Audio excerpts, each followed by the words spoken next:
ஓம் நமோ நாராயணாய. லட்சுமி கடாட்சம் நேயர்கள் அனைவருக்கும் வணக்கம். இந்த பதிவில் சித்திரை மாதத்தில் வரக்கூடிய விசேஷங்கள் பற்றி நாம் பார்க்கலாம். ஒவ்வொரு மாதத்துக்கு நிறைய விசேஷம் உண்டு. அதுவும் உத்தராயண காலத்தில்னா 6 மாதம் அனைத்து கோயில்களில் பிரம்மோற்சவம், தேர் திருவிழா எல்லாமே நடைபெறும். இந்த சித்திரை வைகாசியில் நிறைய இருக்கும். பங்குனி, சித்திரை, வைகாசி, ஆனி கூட இருக்கும்.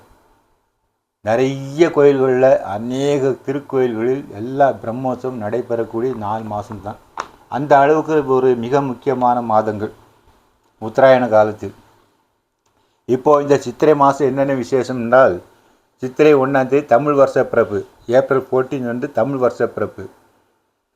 அன்றைய தினம் தெய்வத்தை வணங்குவது, குல தெய்வங்களை வணங்குவதெல்லாம் மிக சிறப்பான பலன்கள் கொடுக்கும்.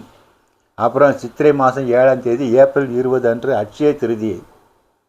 தான தர்மங்கள் செய்வதற்கு ஏற்ற ஒரு நாள். அதன் பிறகு சித்திரை 8 ஏப்ரல் 21 பகவத் பாதா ஆதிசங்கர ஜெயந்தி. ஏப்ரல் 21. ஏப்ரல் 22 சித்திரை மாதம் 9ஆம் தேதி சுவாமி ராமானுஜர் ஜெயந்தி. அதன் பிறகு ஏப்ரல் 30 நரசிம்ம ஜெயந்தி. பகவான் 10 அவதாரம் எடுத்தார். 10 அவதாரம் மேலே இருக்கு. அங்கே 22 அவதாரம் சொல்லுவார்கள்.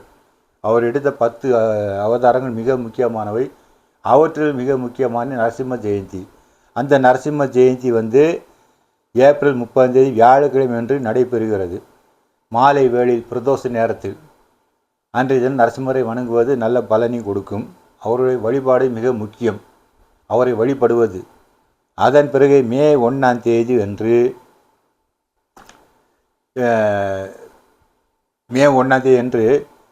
சித்ரா பௌர்ணமி. சித்ரா பௌர்ணமி மிக முக்கியமான ஒரு தினம். அன்றைய தினம் அழகர் வைகையில் இறங்குவார். மே 9ஆம் தேதி நடராஜர் அபிஷேகம். நடராஜருக்கு சித்திரை மாதம் திருவோண நட்சத்திரத்தில் அபிஷேகம் நடைபெறும். மே 1ஆம் தேதி. மொத்தம் அவருக்கு 6 அபிஷேகம், 3 நட்சத்திரம், 3 திதி. இன்னொன்று மிக முக்கியமாக மக்கள் பார்ப்பது மீனாட்சி அம்மன் திருக்கல்யாணம். சித்திரை மாதம் வந்தாலே மதுரை சித்திரை திருவிழா மிக உலக பிரசித்தி என்பது அனைவருக்கும் தெரியும்.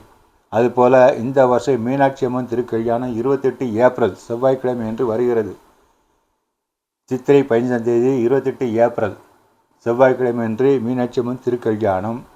29 ஏப்ரல் சித்திரை 16ஆம் தேதி திருத்தேர், மீனாட்சி அம்மன் தேர். அதன் பிறகு மே 1ஆம் தேதி பௌர்ணமி. அன்றைய தினம் அழகர் வைகையில் எழுந்தருளுகிறார். ஆக நிறைய விசேஷங்கள், அது முக்கியமான விசேஷங்கள், சிறப்பான விசேஷங்கள். அழகர் ஆற்றில் இறங்குவதும் போது நாம் கண்டிப்பாக வாழ்வில் ஒரு முறையாவது நாம் அதை சேவிக்க வேண்டும். அந்த அளவுக்கு மிக சிறப்பாக இருக்கும். அழகர் ஆற்றில் இறங்கும் போது பார்த்தோம்னா ரொம்ப அழகாக இருக்கும். இவ்வளோ ஜனக்கடலில் அவர் வந்து எப்படி இறங்கி பக்தர்களுக்கு சேவை சாதிக்கிறார் தெரியுமா? ரொம்ப கண்கோடி வேணும். மங்களானி பவந்து.